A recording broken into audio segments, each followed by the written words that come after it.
특히 고린도 전후서는 이제 신앙적인 문제를 어떻게 해결하는가.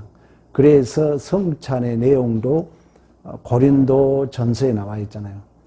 그러니까 오늘 본문도 마찬가지예요. 사도 바울이 고린도를 들렸다가 마게도냐 들렸다가 다시 고린도로 가려고 결정을 한 거예요. 그래서 이제 고린도 성도들은 이제 오기를 기다리고 있었겠죠. 근데 가만히 이제 보니까 교회가 분파는 일어나고 또 계속 들려온 소리가 사도 바울을 비방하고 사도권이 있냐 없냐 이런 논쟁을 하고 있는 거예요. 그래서 당장 이렇게 들렸다가 그냥 지나갈 수 없는 부분이야. 또 가면 또 한마디 해야 되고.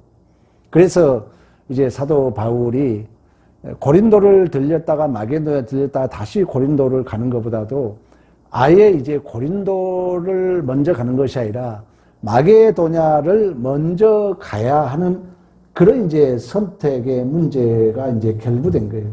그러다 보니까 23절에 그 얘기를 했잖아요. 내가 다시 고린도에 가지 아니한 것은 너희를 아끼려 함이라 말씀하고 있는 것처럼. 그러니까 이렇게 이제 우리가 신앙생활 하다 보면 여러분도 마찬가지고 또 여러분들이 어떤 인간관계 속에 그럴 수 있다는 거예요. 이렇게 약속을 했는데 그 약속이 안 지켜질 수 있다는 거예요. 여러분 솔직히 경험하잖아요. 여러분도 지키지 못할 때 있고 또 상대가 그러지 못할 수도 있어요. 근데 이제 어쨌든 이 바울의 입장에서는 약속을 했는데 약속대로 되지 않는 거예요. 그걸 이제 모르고 또 상대는 오해를 하고 우리 살다 보면 그렇잖아요. 그래서 요즘 시대를 신뢰의 위기 시대라 그래요.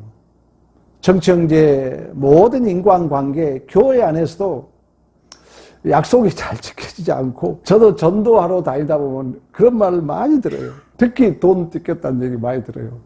진심이야.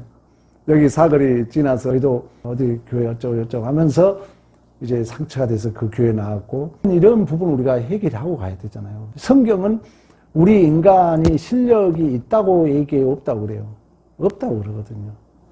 그러니까 원래 그런 인간이라는 거예요. 우리는 너 나를 떠나서 하나님의 은혜가 없이는 우리는 다 내 뜻대로 안 돼요.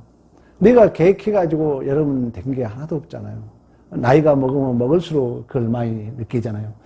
마찬가지로 오늘 이제 바울도 그런 입장에 선 거예요. 그러나 여기서 중요한 것은 오늘 바울이 그 얘기를 하잖아요. 나는 이런 문제가 생겼을 때 이제 약속을 물론 이제 못 지켰을 때 바울의 입장은 지금 뭐냐면 자기가 약속을 못 지킨 거예요.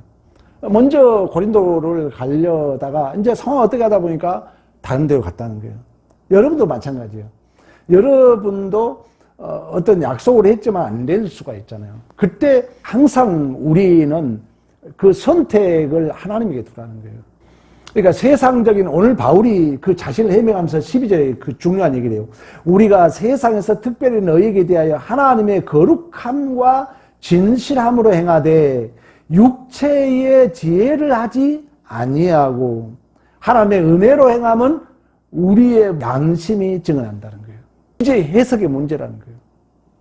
그러니까 바울은 오늘 그 약속을 못 지켰지만 분명히 본인은 나는 오직 어떤 육체적인 어떤 지혜로 행하지 않고 하나님의 은혜로 행했다 그러거든요. 하나님의 은혜로. 그러면서 내 양심이 나를 증언한다. 그러니까 바울은 그러한 신앙의 어떤 내가 계획은 했지만 뜻대로 되지 않는 부분에 있어서 바울은 항상 그러니까 우리가 그런 마음을 가져야죠. 바울같이. 어떤 인간적인 자기 조건의 문제를 따지지 않았다는 거예요. 내 양심이 나를 증명한다. 나는 육체적 지혜로 하는 것이 아니라 하나님의 은혜로 했다. 또 여러분의 존재도 마찬가지예요. 여러분들이 신앙생활함에 있어서 내가 하나님 뜻대로 산다면 내 양심이 하나님 앞에 꺼리낌이 없다면 저는 두려울 것이 없을 거라고 봐요. 내일이 두려울 것이 없을 거라고 봐요. 또 죽음이 두려울 것이 없을 거라고 봐요. 내가 하나님 뜻대로 살아왔다면 우리는 천국이 보장되어 있고 얼마나 당당하겠습니까? 오늘 바로 사도 바울이 그러한 마음이라는 거예요. 이처럼 하나님은 우리의 어떤 말과 행동이 일치 아니할 수 있습니다. 우리가 말은 했지만 실천을 못할 경우가 있어요. 그러나 여러분, 하나님은 항상 우리의 형태를 보시는 것이 아니라 우리의 마음의 중심을 보신 줄로 믿습니다. 우리의 경향, 우리의 의도, 하나님은 그걸 보신다는 거예요. 내가 어떤 의도를 가지고 있는가. 이런 눈으로 여러분 자신도 볼 줄 알아야 돼요. 여러분의 신앙을 여러분들이 점검할 줄 알아야 돼요. 내가 지금 하나님의 말씀에 불순종하고 있는데 내가 어떤 의도로 불순종하고 있는가. 다 보이거든요.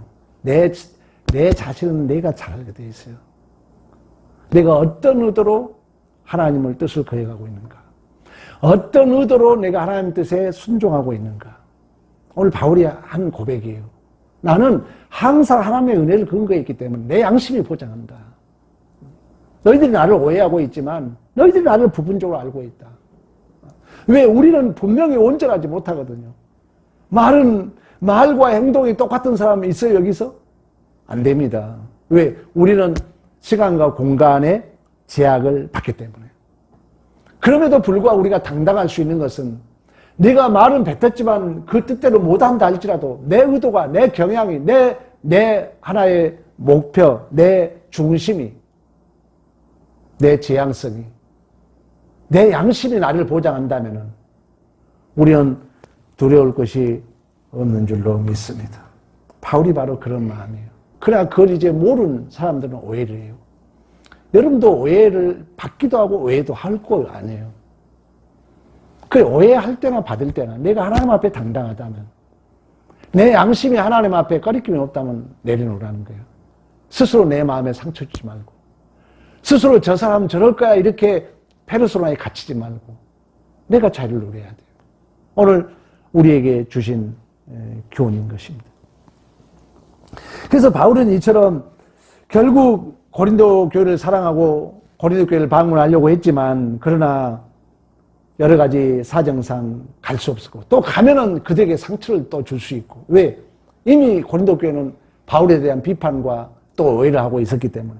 그리고 바울은 더 상처를 줄 수 없다는 판단하에 여러 가지 계획 속에, 여러 가지 생각 속에 그 계획을 바꿉니다.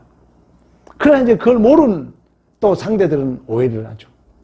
마음이 변덕스럽니, 말과 행동이 틀리니 어쩌니, 이런 얘기를 했다는 거죠. 그러나 바울이 오늘 본문에 말씀하고 있는 건 좋다.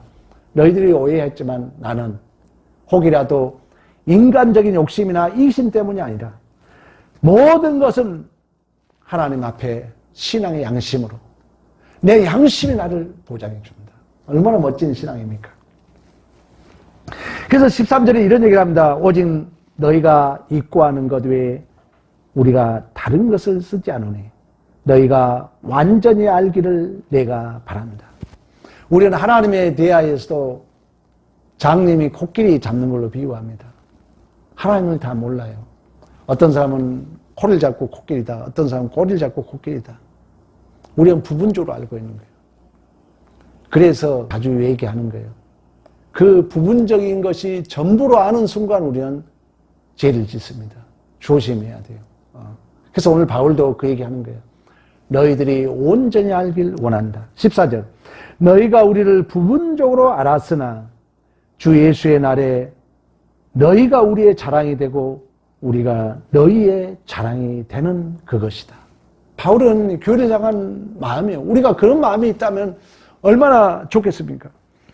그러면서 두 번 은혜를 얻게 하여 먼저 너희에게 이르렀다가, 한 번 가고 다시 두 번 그러려고 했다가 16절, 너희를 지나 마게도냐로 갔다가 다시 마게도냐에서 너희로 가서 너희 도움으로 유대에 가기를 계획하였으니 이렇게 계획할 때 어찌 경솔히하였으리요.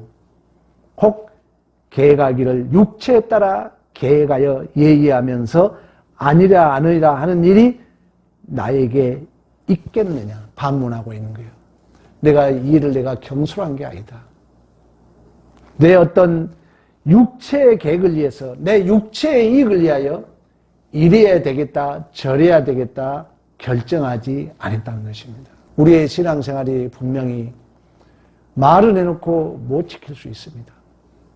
그때 우리가 내 육체적 근거에 하지 말라는 얘기예요. 한마디로 말하면. 바울을 통해서 우리는 간접적으로 우리의 모습을 보는 거죠. 우리가 말 다 해놓고 못 지킨 게 많잖아요. 여러분 하나님 앞에 서운한 거, 하나님 앞에 약속한 거. 그러나 나의 어떤 육체적 계산으로 했다면 그거 언젠간 지켜야 돼요. 그래 내가 하나님의 믿음 안에서 양심이 나를 보장한다면 그건 내가 자유를 누려야죠. 내가 자유를 누리는 거예요. 오늘 바울이 그 얘기를 하는 것입니다. 그러면서 18절에 그 얘기를 합니다. 하나님은 너희에게 한 말은 예하고 아니라함이 없노라. 19절 너희 가운데 전파된 하나님의 아들 예수 그리스도를 예하고 아니라함이 되지 아니하였으니 그에게는 예만 되었느니라. 20절 하나님의 약속은 얼마든지 그리스도 안에서 예가 되니 그런즉 그로 말미암아 우리가 아멘하여 하나님께 영광을 돌리게 되었느니라. 이 말은 뭐냐면 우리가 임의와 아직에 대한 얘기를 많이 했잖아요. 믿음에서 믿음에 이른다 했잖아요. 그러니까 근래 지난주에도 그런 얘기를 했고 이미 하나님이 전적인 은혜로 내가 하나님의 자녀로 출생했다는 거예요. 카이로스 크로스 이야기를 내가 너무 많이 했기 때문에. 왜 그러냐면 이걸 이해하는 게 너무 중요하니까. 이걸 이해하면 우리는 절대 교회 안에서 불평할 수 없습니다. 이걸 이해한다면. 어느 누구도 완전주의는 없거든요. 오늘 본문에 그래서 그 하나님 안에서 자 예수 안에서 예만 있다. 자 예수가 우리를 하나님이 그 약속을 예수 안에서 완벽하게 이루셨다면 그 하나님이 그 예수께서 이루신 그 계획을 우리 지난주 그랬잖아요. 펼쳐놓고 보니까 나에게 넘어짐이 있더라는 거예요. 나에게 이해되지 않는 일이 있더라는 거예요. 그러나 하나님은 예수를 통하여 자기의 모든 계시를 보여줬잖아요. 최종적 계시요. 자기 아들을 내어줄 정도로 자기 아들을 죽일 정도로 나를 복되게 하고 내 존재를 반드시 영광과 찬송을 받으시게 합당하도록 인도할 것이라는 것이 우리가 믿어진다면 우리 역시 이 교회 시대 이 크로스 역사 속에 어떠한 일이 있어도 우리는 아니오가 없고 예만 있는 줄로 믿습니다. 우리 지난주 여러분 기억납니까? 산소망까지 끊어지면 하나님을 의뢰하게 하심이라는 거예요. 그러면 산소망이 끊어진 속에서 하나님을 의지했다면 이제 그 하나님은 우리의 존재를 분명히 예수 안에서 얼마나 우리를 사랑하시고 반드시 실패함 없이 우리의 존재를 통해 영광을 받으시겠다는 그걸 확증하셨다면 우리는 그 예수 안에 있는 한 우리는 아니오가 없고 예만 있는 줄로 믿습니다. 우리 예수님께서 여러분 십자가상에서 붙잡히고 매달릴 때 제자들이 다 도망갔잖아요. 다 부인했잖아요. 그러나 예수님께서는 십자가상에서 끝까지 승리를 이루시고 아버지 뜻을 이루시고 다 이루었다고 말씀했던 것처럼. 그래서 신앙생활은 그런 의미에서 예수를 아는 싸움이라는 거예요. 내가 얼마나 예수를 알고 있느냐. 또 신앙생활에서 가장 중요한 것은 그래서 순간순간 우리의 실수가 하나님을 의지하느냐 안 하느냐 문제라는 것입니다. 우리가 실수를 많이 하거든요. 왜 그러냐면 중간은 없어요. 중간은. 하나님을 의지하지 않으면 우리는 다른 걸 의지하게 되어 있습니다. 그래서 존웨이 목사가 성령을 한순간에 의지하지 않으면 우리가 악령의 지배를 받을 수 있다고 말씀했던 것처럼 하나님께서 이처럼 그 약속의 신실하심을 예수를 통하여 이루셨다면 우리의 존재가 예수 안에 있는 한 우리는 아니오가 없고 예만 있을 뿐만 아니라 우리 안에는 아멘만 있는 줄로 믿습니다. 아멘만. 그뿐 아닙니다. 우리 21절 봐보세요. 너희와 함께 그리스도 안에서 굳게 하시고 우리에게 기름을 부으시는 하나님이시니. 우리 교회 시대를 자주 하니까 여러분들이 이걸 너무 쉽게 생각할지 모르겠지만 이미와 아직 이 중간 시대를 교회 시대라 그래요. 이걸 광야로 표현하고 있는 것입니다. 그러니까 이미 예수 안에서 이루셨고 이제 그 예수께서 이루신 하나님의 계획이 내 안에 구체하여 내 안에 전가되기 위하여 내 안에 그게 실제적으로 이루어지기 위하여. 왜? 하나님은 바로 우리를 구원할 수 있거든요. 그건 재미가 없잖아요. 여러분이 어느 날 생각해봐. 국가대표로 우리 강 권사님이 국가대표 달리기 선수로 뽑혔는데 뽑히자마자 세계에서 1등 했어. 금메달 따왔어. 재밌을 것 같아요? 아니라는 거예요. 그건 내 실력이 아니잖아요.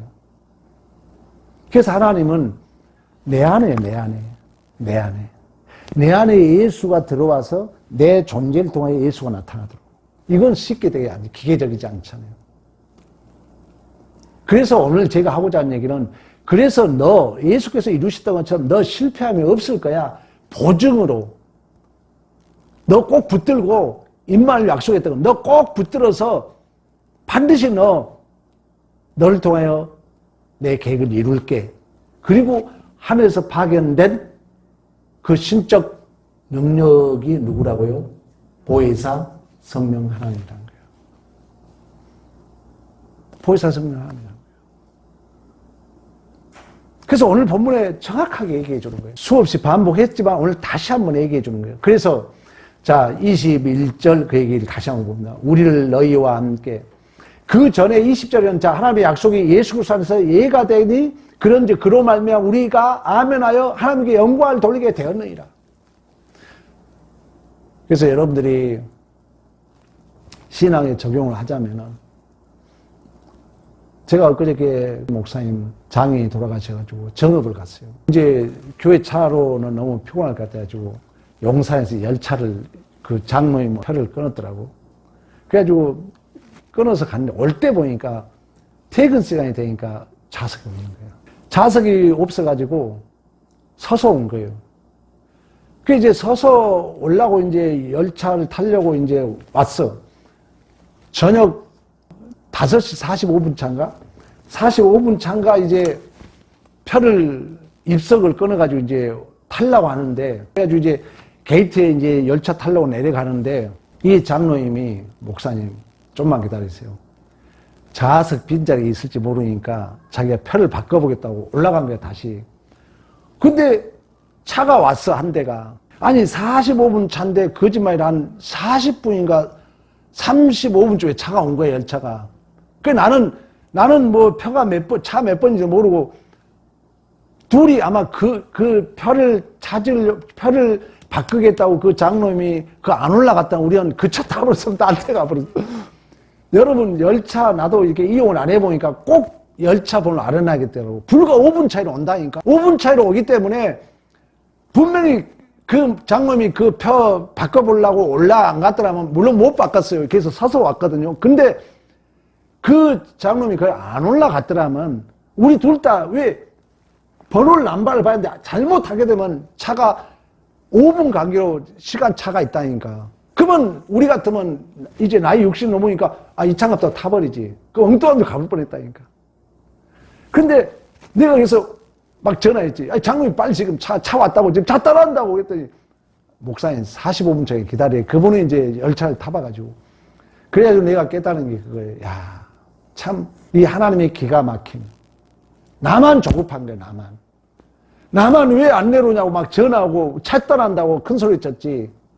하나님은 어떻게 보면 우리의 실수를 그걸로 인해서 더 잡아준 거예요. 긍정적 해석이잖아요.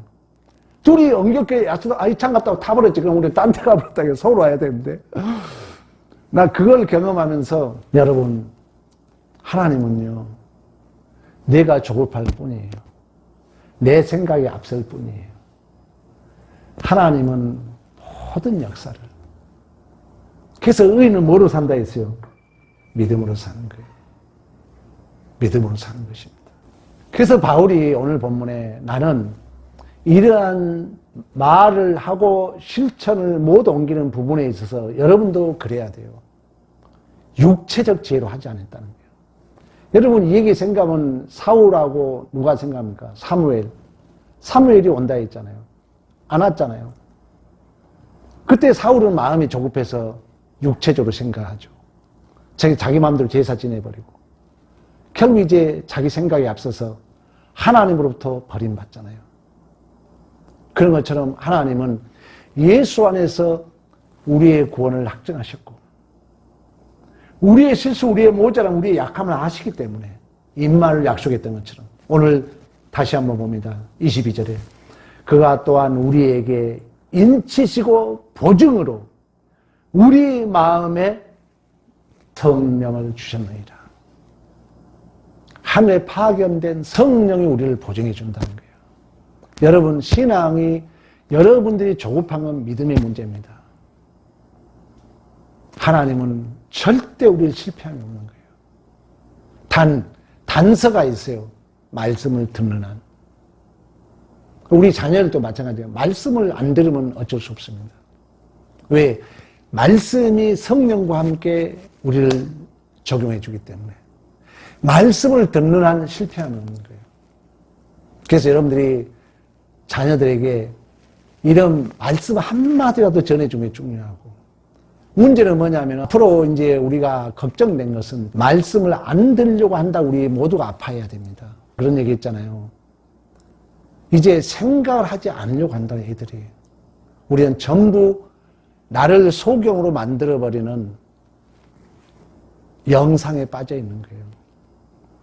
여러분, 연속 보고 트로트 노래는 듣고 싶어도 성경 보기 싫잖아요. 여러분, 웃고 즐기는 건 영상을 보고 싶어도 설교 한 번 듣기 싫잖아요. 우리가 다 그렇게 살고 있다는 거예요. 그러면 다음 세대는 어떠냐? 더 그런다는 거예요. 아예 생각 자체를 안 하고 산다는 거예요. 그러면 내 존재를 잃어버려요. 그래서 앞으로는 더 우울증 환자가 많아지고 더 정신적 문제 환자들이 많아질 것입니다. 더 인간은 기계적으로 갑니다. 그래서 오직 더 빨리 상대를 죽이는 무기만 만들어지는 거예요. 그래서 역사는 종말 향해 간다는 것이 너무 합당합니다. 여러분, 우리는 신앙을 가진 자들로서 시대를 읽을 줄 알아야 돼요. 여러분도 그래서 모범을 보여야 돼요. 애들 할 때 성경 한 구절로 파는 모습, 설교 한 편이라도 듣는 모습, 여러분이 밥 먹은 제 자리에 앉아서 기도 한마디 하는 모습, 그렇지 않으면은 앞날이 저는 너무 어둡게 보이기 때문에 목회자의 한 사람으로서 너무 답답해서 여러분들에게 저는 외치는 거예요. 분명히 우리는 성령이 우리에게 신적 보증으로 우리를 실패함시 이끌어주는데 그 성령은 말씀과 함께 조명해 준다는 거예요. 말씀을 듣지 않는데 어떻게 성령이 조명을 합니까? 왜? 이제 성령은 출세한 자를, 신분적으로 출세한 자를 수준으로 실력 있는 자로 만들기 위한 보증이기 때문에 이제 이 실력의 부분에 있어서는 우리가 신학적 수로로 동시사역이라 그러는 거예요. 아니, 내가 이제 축구선수로 선출 은혜로 됐어. 내가 자격 없는 자가 국가대표로 선출됐어. 그러면 우리가 자격 없는 자가 하나님의 자녀를 은혜로 출생했다는 거예요. 그러면 자녀다운 부분에 있어서는 나도 노력해야죠. 그래서 동시사역이라는 거예요. 신학적 수로로. 내가 가만히 있으면서 나 좀 실력 있게 만들어 달라고요? 그런 사기는 없는 거예요. 그건 교회에 약속하지 않아요. 성경에. 반드시 하나님은 그럴 훈련 속에 우리를 이제 이끌어 가는 것입니다. 이걸 아는 자로서의 내 존재에 대한, 나에 대한 자유, 내가 나를 상처 주지 않는 평안, 내가 내 자신을 실족시키지 않는 믿음, 꼭 여러분들이 가지셔야 돼요. 그렇죠? 우리의 무의식은 여러분들이 억압하고 있기 때문에 그러는 거예요. 그때그때 하나님하고 대화해서 나를 풀어야 됩니다. 여러분, 진실한 척 하지 마세요. 정직한 척 하지 마요. 진실로 하나님 앞에 내놓고 풀어야 돼. 근데 나는 진실하면서 막 저 사람이 하면서 내가 진실한 만큼 나를 억압하고 있어. 폭발하죠. 그건 병이 치료 안 돼요. 그 병은. 왜? 무식으로 튀어나오니까. 그럼 이건 치료할 수 있는 비는 뭐냐? 그때그때 풀라는 거예요. 하나님 앞에 내놓고 목사하고 상담하고 하나님 앞에 내놔야 돼. 하나님 이런 게 있네요. 하나님 이렇게 내 마음에 아픕니다. 하나님 어떻게 해야 합니까? 울며 불며. 그러면서 내 그 억압의 상처가 해결돼야 돼요. 그래서 여러분들이 이제 어떤 걸 봐도 푹 튀어나지 않아. 그럴 수 있지. 그래. 자유야. 이게 여러분들이 누리는 내 존재에 대한 물음이라고요. 그렇지 않으면은 몰라버려요. 그래서 우리 이제 애들이 영상에 빠져 있으면 이제 존재 자체를 싫죠. 생각 자체를 싫은 거예요. 그러니까 여러분들이 좀 깊이 있는 얘기하면 싫다 그러는 거예요, 애들이. 동물적으로 사는 거예요. 본능적으로. 그래서 뿅뿅이 오락이 좋거든요. 왜? 깊이 생각할 필요 없어. 기계적으로 노는 거예요. 그러면 지도 기계적으로 노는 거예요. 사회생활 못하죠. 진실로 이 시대를 여러분들이 분별을 한다면 하나님을 바로 알고 하나님을 바로 믿는 게 저는요 이제 깨닫는 거예요. 60대에서 얼마나 소중하다는 거예요. 우리가 이 내 모습 삶의 한 절이라도 주님과 함께 살아가는 것이 다음 세대에 얼마나 소중하다는 것을 여러분들이 꼭 느껴야 됩니다. 그렇지 않으면 우리 지금 급속도로 배회하는 이 시대를 여러분 보잖아요. 그러면서 성령의 확정을 얘기하면서 오늘 우리 마무리하기 23절 내가 내 목숨을 걸고 하나님을 불러 증언하게 하시노니 내가 다시 고린도에 가지 아니한 것은 너희를 아끼려 합니다. 아까 얘기했잖아요. 여러분도 이런 당당함이 있어야 돼요. 내가 하나님 앞에 양심적으로 꺼리낌 없다. 그래야 내 마음이 가벼우니까. 그렇지 않으면 여러분 우연중에 여러분 상처가 됩니다. 상처가 되면요 여러분 스스로 어영부영 이제 내가 다쳐져요. 더 나를 가둬버려요. 더 나를 깊숙이 가둬버려요. 보이거든요. 공부를 하기 때문에 보입니다. 그때그때 여러분들 풀어야 돼요. 그러면서 뭐라고 합니까? 너희가 너희의 믿음을 주관하는 것이 아니오. 우리가 너희 믿음을 주관하는 것이 아니오. 오직 너희 기쁨을 돕는 자가 되려 함이니 너희가 믿음에 섰습니다. 우리 모두가 그런 모습이죠. 우리가 하나님 앞에 내 양심적으로 또 내 육체적 지혜가 아니라 하나님 앞에 예수 그리스도 안에서의 예가 있고 우리를 신적 보존하신 성령 안에서 우리는 뭡니까? 교회 공동체 안에서 서로가 서로의 믿음을 붙잡아주는 그래야 훗날에 내가 너의 자랑이 되고 너가 나의 자랑이 되고 뭔 말인지 알겠어요, 여러분? 우리 아들이 내 자랑이 되고 우리 아버지가 아들의 자랑이 되고 여러분 교회 안에서 제가 그런 얘기 했잖아요. 예수님 자랑, 교회 자랑, 성도 자랑, 목사 자랑. 우리는 서로 자랑이 돼야 돼요. 서로가 서로를 이해하여 서로가 서로를 이해해서 서로의 믿음을 견고히 지켜줌으로 서로가 서로의 자랑이 되는 바울이 이야기하는 교회의 모습입니다.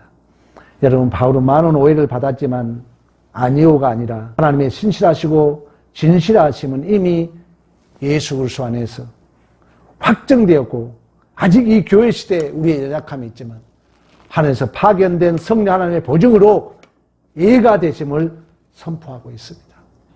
여러분 스스로도 나의 실수와 못남이 드러났을 때 나를 실족시키지 말라는 거예요. 나는 잘 될 거야. 나는 할 수 있어. 예수 안에서 하나님이 보여줬잖아. 성령이 나에게 보증해 주잖아. 나를 실족시키지 말라는 거예요. 그렇다면 남에게도 남도 실족시키지 말라는 거예요. 그래서 내 존재를 가볍게 하는 것입니다. 나를 실족시키면 제가 얘기했죠. 억압. 나를 의연중에 나를 누르고 있는 거예요. 나를 누르고 있기 때문에 이제 성질 부리기 뭐하니까 안 해버려요. 안 한다 소리 마예요. 왜? 계속 나를 억압해 놓으니까 이게 폭발하자니 기분 나쁘고 그러니까 이제는 더 담을 쌓아버린 거예요. 애들도 마찬가지예요. 억압은 이 무의식은 다 억압이라고 해요. 억압. 푹 튀어나온 여러분 무의식이 있잖아요. 그만치 여러분들이 어떻게 보면 외식주의를 살고 있거나 아니면은 뭔가 못마땅함이 나를 지금 누르고 있다는 거예요. 그것은 약으로도 안 돼요. 나와 상담을 하든지 아니면 하나님과 관계 속에서 풀어야 돼요. 풀면서 여러분들이 자꾸 내 이 누르고 있는 억압을 해결하게 되면 이제 어떤 문제가 생기면은 이렇게 인내심이 그러지 그래 이렇게 되는 거야. 근데 이게 안 되면은 나를 누르고 있기 때문에 이건 치료 안 됩니다. 왜? 무의식으로 작동되니까. 그러니까 해놓고 후에 더 또 내가 억압되는 거야. 내가 더 억압돼. 나중에 이제 그게 정신병으로 오는 거예요. 우울감을 와버려요. 우울감이 심해지면 공황장애, 약이 필요 없어요. 여러분, 기독교 신앙을 바로 알면요, 다 해결됩니다. 다 해결돼요. 진리를 바로 알면요, 다 해결돼요. 여러분이 앓고 있는 건강이 60%는 좋아집니다. 진리를 바로 알면. 진실로 이 주님 안에서, 성령 안에서 아무 이유가 없다는 것, 예만 있는 진정한 자유인이 되기를 간절히 축복합니다.